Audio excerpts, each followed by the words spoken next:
Olá, boa noite. Eu sou William Galvão e começa agora o Jornal da Justiça desta quarta-feira, 23 de agosto. Plenário do Supremo Tribunal Federal decide que juiz das garantias deve ser implementado em todo o país no prazo de 1 ano. Esse é um dos destaques de hoje e você acompanha também nesta edição. STF presta homenagem à líder quilombola Mãe Bernadette, assassinada na Bahia. Supremo invalida mudanças da reforma trabalhista que aumentavam a exigência para edição de súmulas. E ainda, Ministério Público Federal recomenda que o Rio de Janeiro adote plano de redução de mortes causadas por policiais.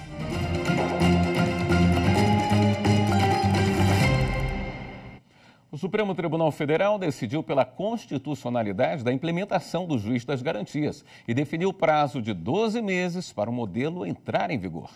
Repórter Marta Ferreira. 4 ações contestavam a constitucionalidade de 31 dispositivos do chamado pacote anticrime. Entre eles, a atuação do juiz das garantias, mecanismo que foi incluído no Código de Processo Penal por meio da Lei 13.964 de 2019. Na prática, a regra determina que cada processo penal seja acompanhado por 2 juízes. O juiz das garantias fica responsável pela parte inicial, na fase do inquérito, enquanto o outro juiz profere a sentença.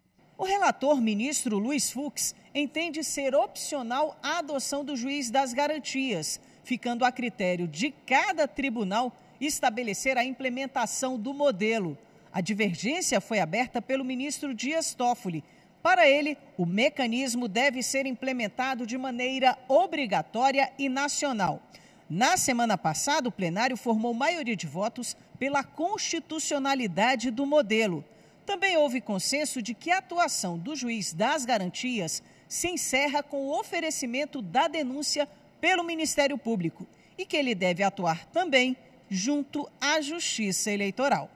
Na retomada do julgamento, o ministro Luiz Roberto Barroso começou o voto destacando que o juiz das garantias não é a solução para o sistema penal brasileiro, mas que o modelo é constitucional.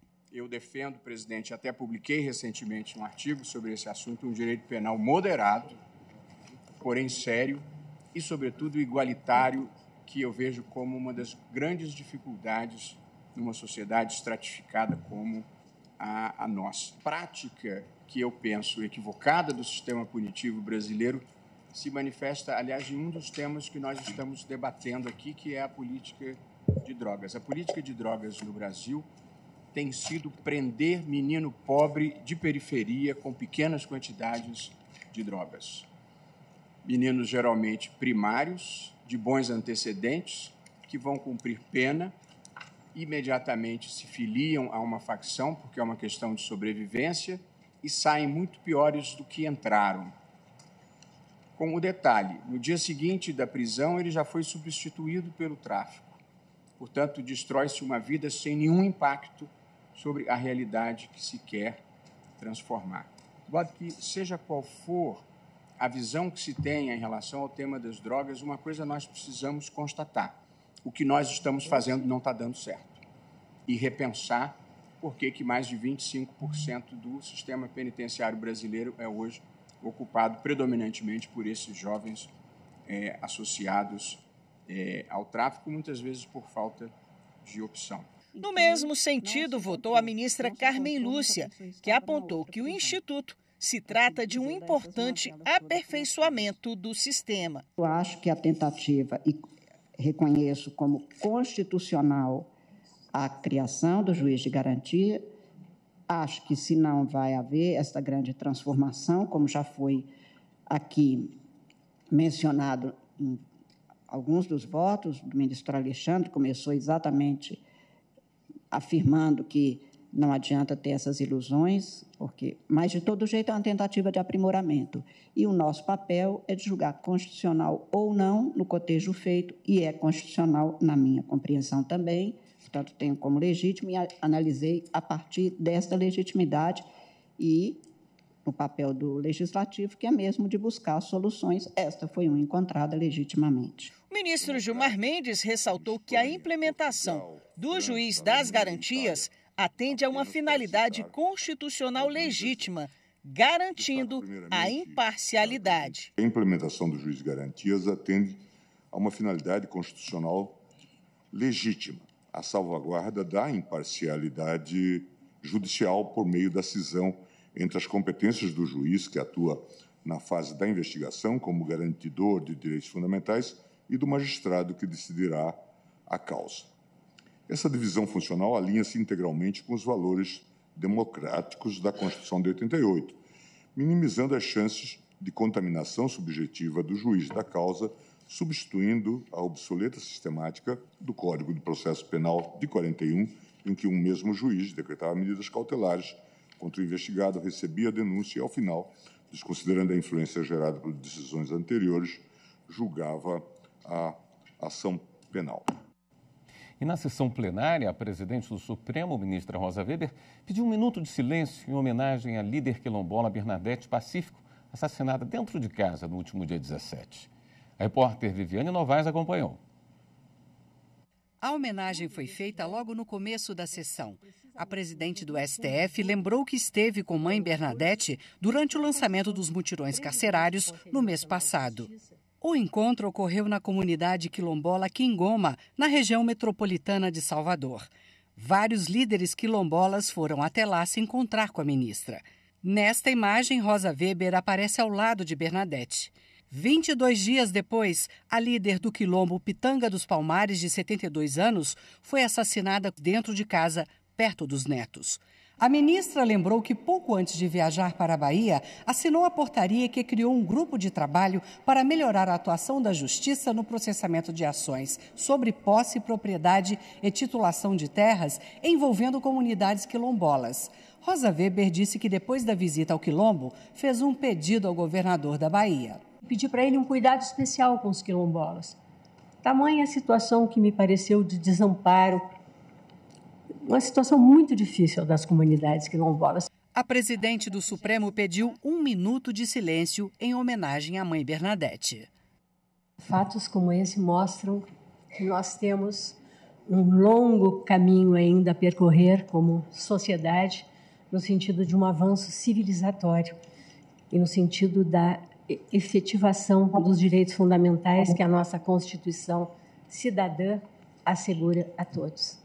A ministra Carmen Lúcia destacou o compromisso do Judiciário com a segurança pública. Nós que temos uma história que apaga as mulheres guerreiras, basta ver que na nossa independência tantas estavam lá, e ninguém se lembra mais de Bárbara de Alencar, primeira presa política brasileira, morta exatamente por lutar pelo Brasil, pela independência. Mas a referência feita por Vossa Excelência hoje, no início da sessão, é a representação dos compromissos que o Judiciário tem que ter, ainda que não seja o responsável direto pela segurança, mas que é corresponsável, como somos todos nós. Em parte, como diria Sartre, metade vítimas, metade culpados. O Supremo suspendeu por 120 dias a tramitação de parte das ações penais sobre os atos antidemocráticos de 8 de janeiro. O ministro Alexandre de Moraes atendeu sugestão da PGR, que abre a possibilidade de acordo com os denunciados que estavam acampados em frente aos quartéis e incitaram a tentativa de golpe de Estado, mas que não participaram diretamente dos ataques. A reportagem de Amanda Mustafa. A decisão do ministro Alexandre de Moraes foi tomada após um pedido da PGR para analisar a possibilidade de oferecer um acordo de não persecução penal aos acusados, ou seja, que pode livrar os autores intelectuais e as pessoas que instigaram os atos de 8 de janeiro a cumprir pena pelos crimes considerados de médio potencial ofensivo. Caso a Procuradoria decida oferecer um acordo no prazo de 120 dias, fica a cargo do Supremo Tribunal Federal analisar os termos dessa proposta. O ANPP, como é chamado o Acordo de Não Persecução Penal, entrou no Código de Processo Penal pelo pacote anticrime e é celebrado entre o Ministério Público e a pessoa investigada, acompanhada de um advogado. Quando um acordo é firmado, são estabelecidas as condições para garantir a sua validade e, após o cumprimento dessas condições, o juízo competente decreta a extinção de pena do investigado. Inicialmente, a PGR havia rejeitado a possibilidade de apresentar um acordo para livrar os acusados dos crimes do 8 de janeiro de uma pena. Mas o Conselho Federal da Ordem dos Advogados do Brasil sustentou em petição nos autos a eficácia do ANPP para a repressão de diversas condutas apuradas e pediu que o Ministério Público avaliasse a possibilidade de propor a medida. Foi aí que a PGR admitiu a possibilidade de reavaliar a oferta de acordo. Entre os requisitos para ser beneficiado, o acusado precisa confessar formalmente a prática de infração penal sem violência ou grave ameaça e deve estar enquadrado em casos de pena mínima de até 4 anos de prisão. Na decisão, o ministro Alexandre de Moraes observou que, com o avanço das investigações, surgiram novos elementos e fatos que não puderam ser considerados anteriormente. Um novo contexto que, segundo ele, autoriza excepcionalmente o reexame da possibilidade de oferta de ANPP para pessoas que tiveram participação secundária nos atos, mesmo após o recebimento da denúncia pelo STF. MPF recomenda que o Estado do Rio de Janeiro adote plano de redução de mortes causadas por policiais. Assunto para o próximo bloco. Até já.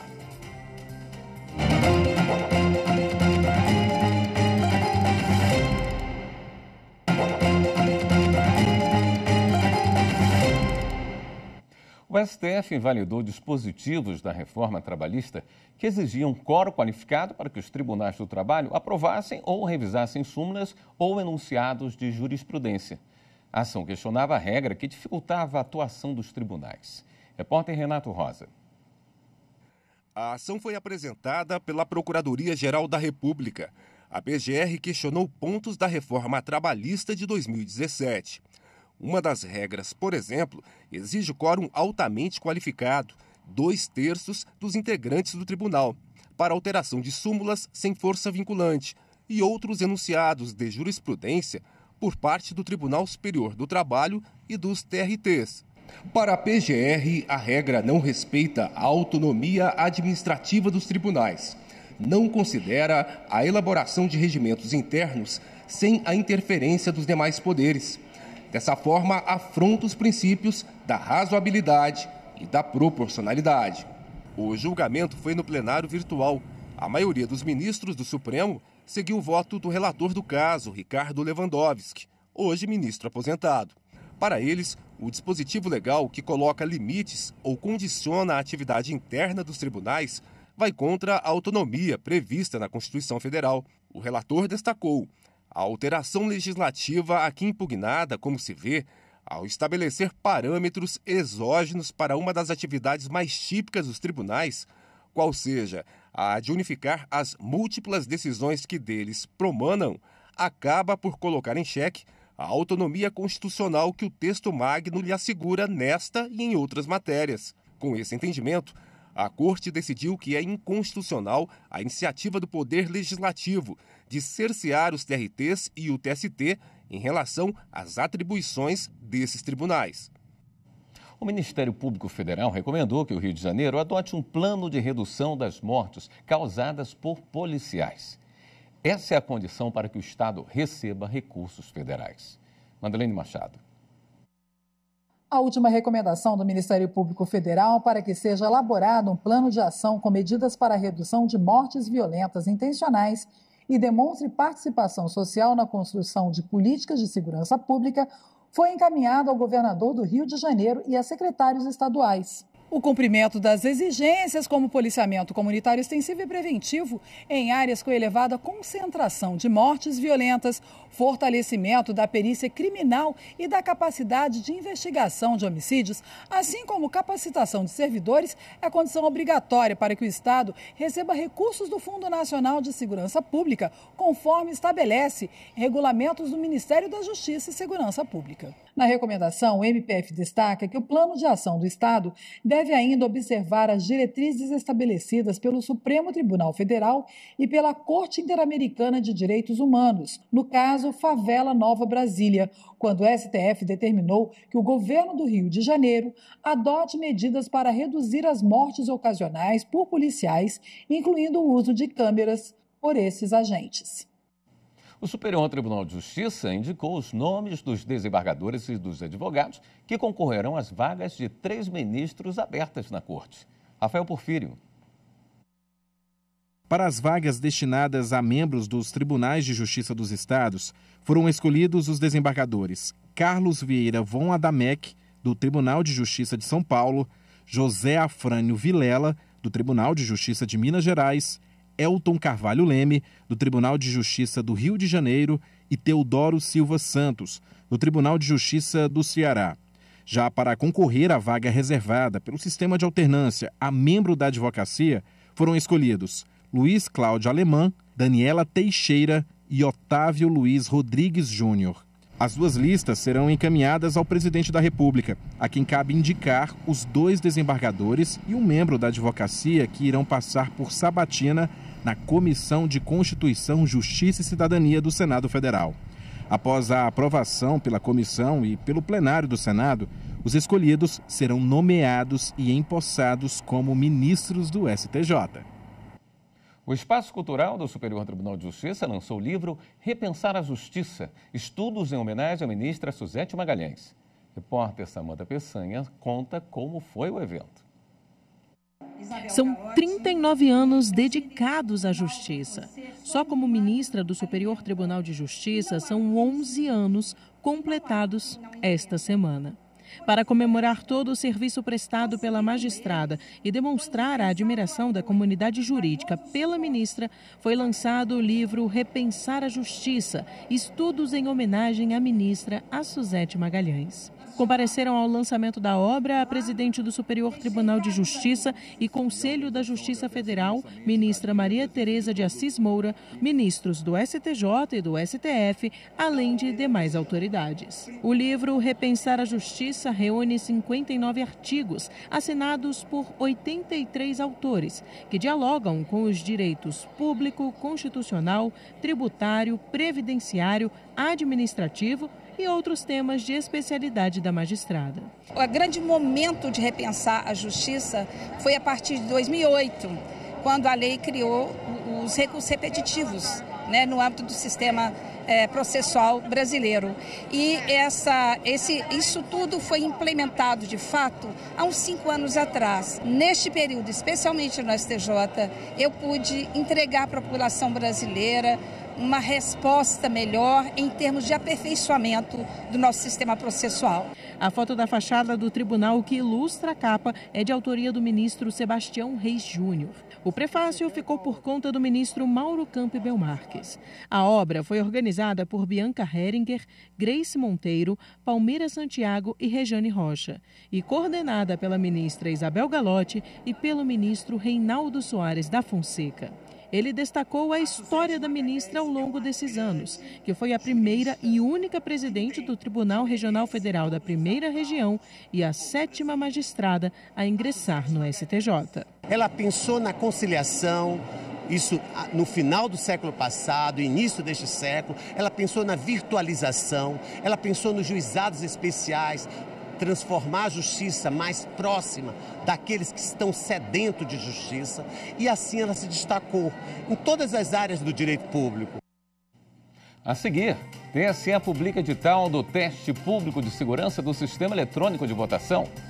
Voltamos em instantes.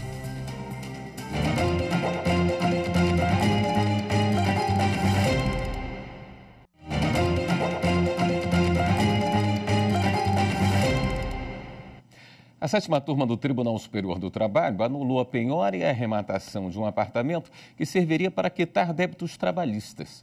A decisão levou em conta que o imóvel já havia sido penhorado e arrematado em outra ação civil. Evine Araújo. O apartamento foi penhorado pela Justiça do Trabalho depois de uma empresa de arquitetura e engenharia ter sido condenada em uma ação trabalhista. Em agosto de 2018, o imóvel foi arrematado em leilão. Contra a transação, uma empresária apresentou ação anulatória.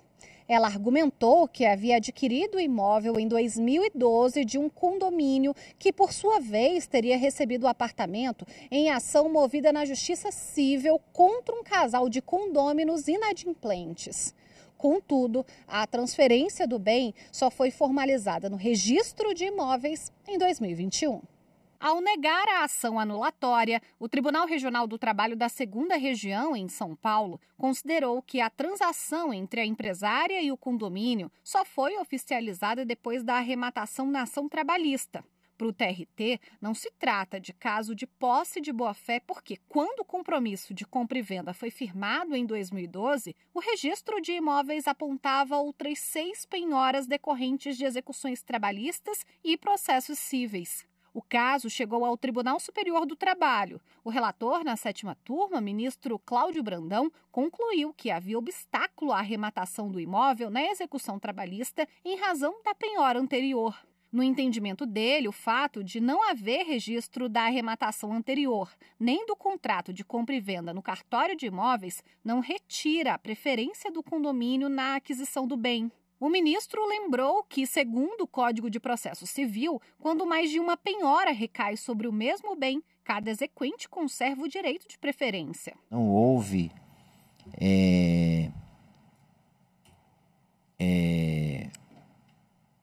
qualquer atitude no sentido de tratar-se de aquisição de má-fé, mas ao contrário, a plena boa-fé, inclusive, é objeto de processo judicial, processo cível, no qual o bem for objeto de arrematação. Então, por isso que eu conheci, o meu voto é de conhecer e prover o recurso de revista. Por unanimidade, a penhora do imóvel no processo trabalhista foi anulada. Ainda cabe recurso da decisão. O Tribunal Superior Eleitoral publicou no Diário da Justiça Eletrônico o edital do teste público de segurança deste ano. O TPS foi realizado pela primeira vez em 2009 e é parte do processo eleitoral. Ele é feito de preferência no ano anterior a uma eleição. Repórter Rimac Souto tem mais informações. A 7ª edição do TPS acontece de 27 de novembro a 1º de dezembro deste ano na sede do TSE. Interessadas e interessados em participar do teste público de segurança de 2023 já podem encaminhar o formulário de pré-inscrição preenchido e os documentos exigidos no edital até o dia 8 de setembro. Qualquer pessoa nascida no Brasil e com idade acima de 18 anos pode participar do teste individualmente ou em grupo. Também são permitidas as participações de entidades públicas e privadas. E para este teste serão admitidas até 15 inscrições, em grupos ou individuais.